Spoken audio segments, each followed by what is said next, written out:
Hello and welcome to another manga spotlight. This is Hero Sun and former General Sun. This is a Yuri Tokusatsu. I hope I pronounced that word right. It's basically a girl love with Sentai, Kamen Rider, Power Rangers, that kind of theme, Ultraman. So if you guys are a fan of those and you guys like girl on girl action, this is for you. Except there's no actual like explicit stuff in here. This is more of like a romantic comedy slice of life at first, and I'll get to that in a moment. But if you guys want to see the interior of this, you guys have to watch this on BitChute. Otherwise, the image that you see splashed on YouTube right now, that's the only image you're going to get. I will be explaining all the panels and stuff like that, but otherwise, this is more of like a podcast. Whereas BitChute, I'll actually show the interiors. And the reason I do that is just copyright reasons. YouTube is really terrible when it comes to defending YouTubers from copyright. You would think that showing a couple pages here and there should be okay for reviews and stuff like that. And it is, but it's a lot harder to fight when it comes to anime and manga because of the whole, like, Japanese and America laws and all that stuff. In Japan, as much as I love Japan, Japan goes crazy when it comes to copyright striking every little thing. Especially when it comes to anime and manga. Like, you show like a second of anime or like 2 pages of manga and you're going to get a copyright strike. It's crazy. But yeah, that's why comic book stuff, you see my interiors, whereas with manga, you don't. So if you want to see interiors, you got to watch BitChute. Anyways, let's just jump right into this. So we start off with the 2 main characters. We have Honey Trap and we have Rapid Rabbit. Honey Trap is the Antonoid General. The Antinoid are basically these like bug races, and they're the main villains. And Honey Trap is one of the big main generals for this army. If you guys are watching this on YouTube, she's a girl with brown hair and the pinkish sunglasses. So that's Honey Trap. And then we have Rapid Rabbit, who is our hero. And she's basically the Sentai Power Ranger mixed with Kamen Rider kind of character. She fights alone, and her suit is kind of like Kamen Rider meets Power Rangers. Though I would say maybe more on the Power Rangers side, just because Kamen Rider tends to use more of a belt transformation, while Rapid Rabbit uses a watch, which has been known in Sentai and stuff. If you guys are watching this on YouTube, she's the one with the blue and white striped bathing suit to the right of Honey Trap. So Honey Trap has her beat, and before Honey Trap kills her, Honey Trap decides, you know what, I want to see the face of the person who has given me and my people all this trouble. So Honey Trap pulls off the mask of Rapid Rabbit and sees her face, and her first reaction is she's totally my type. So she falls in love at first sight, and she can't kill the hero. She instead runs off and leaves the hero to survive to fight another day, because again, like, she falls in love at first sight. And then we kind of have a bit of a backstory about the Antinoids. So the Antinoids are monsters that kind of arrived from another dimension. And they have this unique ability where when they come into contact with humans, humans kind of lose their memories of the Antinoids. So anytime there's a fight and the fight is over, it's kind of just explained as an attack or some kind of just crazy destruction or a car crash or just whatever excuse, that the humans come up with. Anyone who's familiar with Bleach is kind of like that. You know how whenever humans get involved with hollows, they never actually, it's always like explained as something else rather than the hollow attack. That's kind of what you get here. Anyways, we have the Antinoids, and there's about 4 generals, and there's a leader, and the leader is X. And I'll get into them in a little bit. But anyways, Honey Trap goes back to her base where she talks with her boss, and the boss fires her.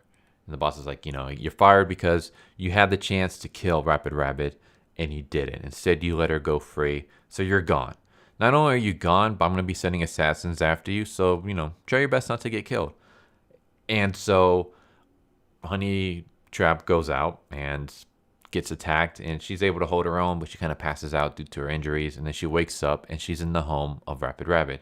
And Honey Trap explains to Rapid Rabbit, kind of like what happened. Like, I was fired from my job, and I had the assassins sent after me from my former boss because I couldn't kill you. And you know what? I'm on your side now, and I'm gonna be a hero, and I wanna fight the good fight with you. Of course, she doesn't really say it's because she's in love with the hero, but our hero is really kind of like naive and kind of ditzy, and she immediately agrees to have a sidekick. Now we have the former general fighting alongside the hero. And I will say that the designs for the suits are amazing.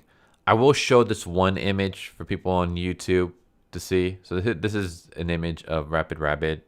Really freaking cool design. But if you're on BitChute, you actually see the design for Rapid Rabbit and you see Honey Trap's true form, which also looks pretty damn sweet. Yeah, the design for the costumes are freaking amazing. I love them. And we basically have a slice of life Yuri kind of story. So for the next few chapters, we have Honey Trap getting flustered about Rapid Rabbit constantly, and Rapid Rabbit being naive and doing things like, grabbing Honey Trap's hand, hugging her, basically saying, I'm glad you're with me. Like things that things that basically get Honey Trap like all flustered and blushing and like, blood dripping from her nose, the cliche anime trope. So we get a lot of like lighthearted stuff like that. Like we have them sleeping together, and when I say sleeping together, I don't mean actually sex, but just sleeping in a bed. And like Rapid Rabbit would say something like, it's fun sleeping together like this. It's like we're a pair of lovers. And then she easily falls asleep. And meanwhile, Honey Trap is just like, lovers? Like my heart can't stop beating. And she's just like, she can't sleep. So we have also some action scenes. I will say the action scenes are okay. They're not the greatest, but then again, this isn't really like a shonen series. So you're not going to get like 3 chapters of nothing but fight scenes. You might get like 3 pages if you're lucky of a fight scene. Fights are really quick. They're not that bad. Yeah, as I said, like you basically, for the first few chapters, you get a lot of this. You get a lot of Honey Trap and Rapid Rabbit having cutesy moments. Like Rapid Rabbit saying, it's because you were by my side that we were able to defeat the enemy. And then Honey Trap is like, oh, my heart's gonna break, like in a good way.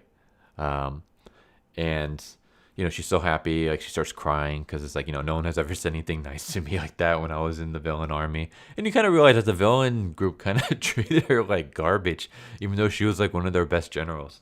You have a lot of stuff like this. You have a lot of naive Yuri flags. I'm gonna say flags because they're not, I don't know if I want to say Yuri moments. It's really one-sided right now. It's pretty much Honey Trap like gushing over Rapid Rabbit, but Rapid Rabbit is she's kind of being very naive and dense about it, but at the same time she's still saying stuff like, I'm glad you're on my side, I love you, but you don't really know if she's meaning it as a friend or in a romantic sense. So it's really one-sided Yuri right now. A lot of romantic comedy and stuff like that for the first few chapters.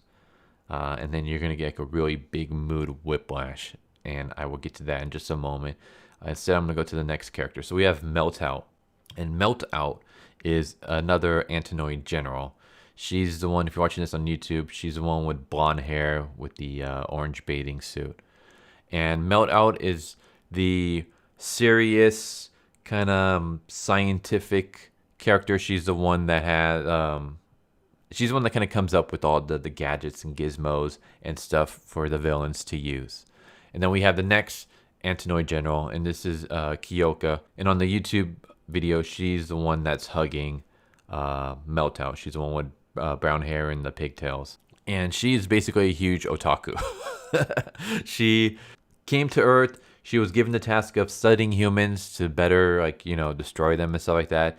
And instead, she just sat in front of a TV and just watched a bunch of pop culture stuff, a bunch of TV shows. She got into video games. She's into anime. She's also a huge Yuri fan as well. Basically, every girl in here is a lesbian.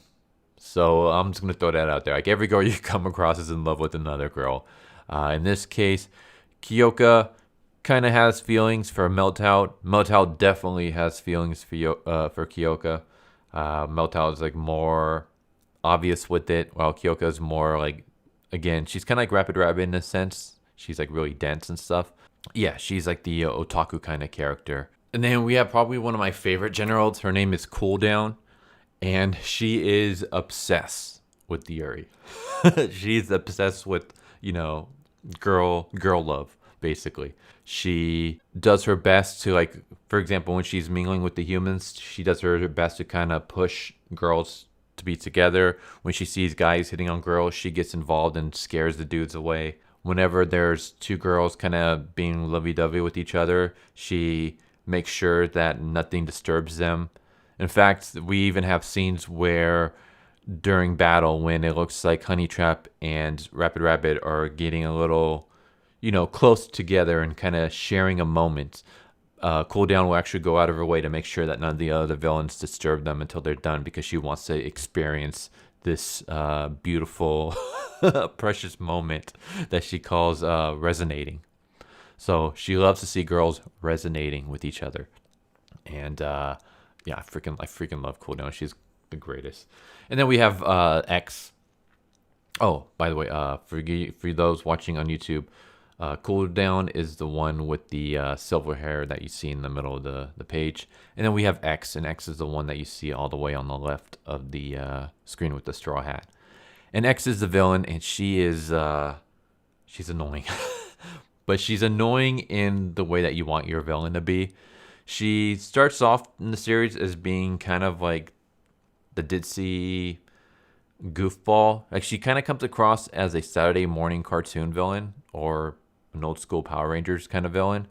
And then later on, you realize that no, she's actually like really smart, very manipulative. She is just evil incarnate. She is just a grade A bitch. And she is trying to wipe out humanity. She wants to destroy and corrupt Rapid Rabbit. It later turns out that she has feelings for Honey Trap. And when Honey Trap left the group to be with Rapid Rabbit, it kind of broke her. And now she's trying to do whatever she can to destroy Honey Trap and Honey Trap's love for Rapid Rabbit and stuff. And yeah, she's freaking terrible. So remember what I was saying before, where we started off with a lot of like Yuri rom-com with some action scenes? Well, we get that for the first few chapters, like the first 6 or 7 chapters or so. And we even have an introduction to a new character. Her name is Orbao. And Orbao is actually a young girl, like she's maybe like 10 years old. And she has the power to transform into a Sentai.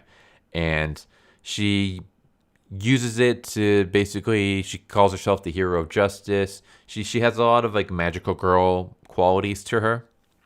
And she's like happy and go lucky. She's, fighting villains and stuff like that. And then this is where we get the first mood whiplash, where she's about to get shot by X, the main villain, when her sister jumps in front of her and takes the bullet. And Hina, that's Orbao's real name, is basically on the floor, her sister's body on top of her, bleeding to death. And Hina just breaks, because this is her first time she's actually seen actual evil. Like, she's fought all these villains, but it's always been kind of like a fun Saturday morning kind of thing. Now she's actually seeing violence up close, and it's her sister dying in her arms. And Hina just absolutely shatters. And this moment, like, it hits you because you actually like Hina, or at least I did. Usually I hate child characters in when it comes to like manga and anime and just anything. I find them really annoying. But this does a good job of making you like Hina. I mean, she's an adorable lolly that you want to protect. And to see her basically like sad and crying and broken and her mind just like shattering, like it really hits you. And she falls into darkness. And she basically becomes the evil ranger for a while. And then Rapid Rabbit is able to save the day. Things are okay. And then we get more chapters of just, Yuri, rom-com, slice of life, wholesomeness. And it's really weird. I will say that this series does this a lot. It will have like a lot of lighthearted wholesomeness. And then also it'll just have a really big mood whiplash. And then it'll immediately follow that with more lighthearted Yuri, romantic wholesomeness. And then it'll hit you with another mood whiplash. Like we have one where Rapid Rabbit is telling her story of how she became the hero to Honey Trap. And she's basically mentioning how she was at a mall and she found this little girl. And the little girl she was lost. And she was trying to find her mom. So Rapid Rabbit was helping her trying to find her mom when they were attacked by Antinoids. And as they were being attacked, Rapid Rabbit found the Transmorpher bracelet on the floor, and she puts it on. She transforms into a Power Ranger, basically. And she fights off the villain and beats it. And then she powers down, and she looks around. She sees all this destruction, and in the middle of the destruction, she sees a pile of debris, and there's just blood pouring out. And then she sees the little girl's handbag, and then she realizes the little girl, like, is under there. And we see a scene where she's like pulling the rubble, and we don't see the actual aftermath, but we just see Rapper Rabbit's face, and she just breaks emotionally, and she realizes that this little girl has been crushed to death, and that's her first initiation into being a hero. And then immediately it jumps back into some more wholesomeness. So it's weird because it starts off almost like a Kamen Rider Drive, for example, or Kamen Rider Build, I should say. And then all of a sudden, boom, it turns into Kamen Rider Gaim. I hope I pronounced that right. It's almost like, it's like the first couple episodes of Madoka, and then boom, episode 3. But the weird thing is that rather than taking off from episode 3, like, taking off from that mood whiplash, it goes back. So it's like you have lightheartedness, and then boom, something terrible and depressing happens. And immediately followed by more lightheartedness, and then boom, another depressing terrible thing happens. And then a little bit more wholesomeness. And then now it's slowly kind of, the wholesomeness and the depression stuff is kind of morphing a little bit together. So you kind of have now like a dramedy rather than just a straight up comedy or a straight up drama. It's really weird when you're not ready for this, because I read like the first 6 or so chapters, and it's just a bunch of wholesomeness. And I thought this was going to be a slice of life Yuri with, some action scenes in it, and just, just something wholesome though to read. And then bam, you just hit with like this serious just mood whiplash. And then it seems like it doesn't know what it wants to be. And now in the later chapters, it's slowly finding its identity. So yeah, that's Hiro-san and former General-san. I hope you guys enjoyed this video. If you guys know any other Tokusatsu series, please let me know, because I'm like really getting into them right now. I've been watching a lot of Tokusatsu movies, and I just recently started Kamen Rider from the very first season ever, and I'm working my way through them. I've seen other Kamen Riders before. Kamen Rider W, for example, freaking amazing. Though I hated the female character in that, the girl with the shoe. I absolutely despise her. But yeah, I'm like getting back into trying to catch up and watch all the Kamen Riders, and I'm gonna watch the Sentais, and then Ultraman. I was a huge fan of Ultraman back when I was a kid. They actually had Ultraman Towards the Future was released here in America. It's actually an Australian show, but they showed it here when I was a kid, and I had like all the figurines and toys and stuff. It's funny because I later found out that Ultraman Towards the Future is considered to be the worst Ultraman ever. So to see that like my favorite show as a kid is actually considered to be the very worst in a long franchise, kind of makes me wonder how great the other stuff is. So I do plan on watching those. Anyways, I'm kind of rambling now, but if you guys have any Tokusatsu mangas that you guys recommend, please send them my way. I really want to check out more. But anyways, I hope you guys enjoyed. Tell me what you guys think. If you guys haven't already, please subscribe, hit the bell for notification, leave a like if you enjoyed the video. If you did enjoy the video, thank you for watching this far. But yeah, I hope you guys have a good one, and I hope to see you guys next time. Later.